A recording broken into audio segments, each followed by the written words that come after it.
This is one of the good news that Zimbabweans continue to exude in the foreign land. And it's applaudable, especially in South Africa, where we are facing Dudula and other things. One Zimbabwean company, Donovan Chinmandamba, who is spearheading this big project, titanium dioxide processing plant in South Africa, first of its kind in Africa, which is going to employ at construction level 2,000 South Africans, and in the process 800.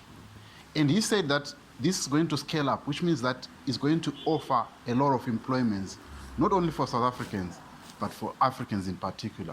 So this is a good story to tell for Zimbabweans for what they are doing in the foreign land, and it is applaudable.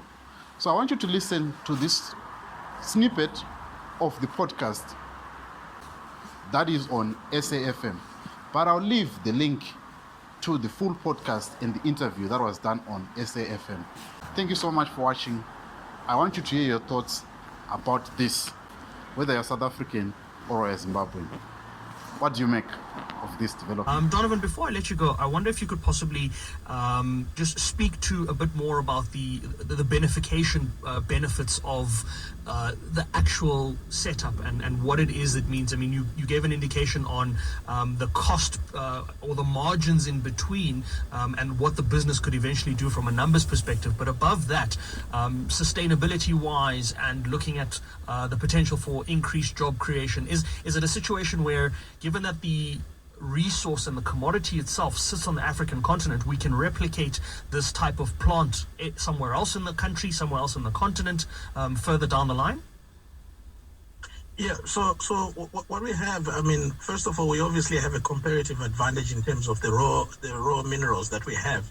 So that's the first advantage that we have. But when you look at, I mean, for example, during construction, we're obviously going to create more than 2,000 jobs during construction.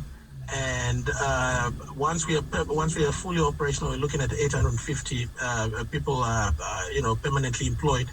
And this scale, I mean, the size of the big funding, we're looking at probably $750 million. And this is replicable. You can repeat or scale up by doubling the size. Because we have the resources. So it's not a once-off something, but once you have the capacity and capability, we're obviously looking at doubling capacity once we have the first operation running.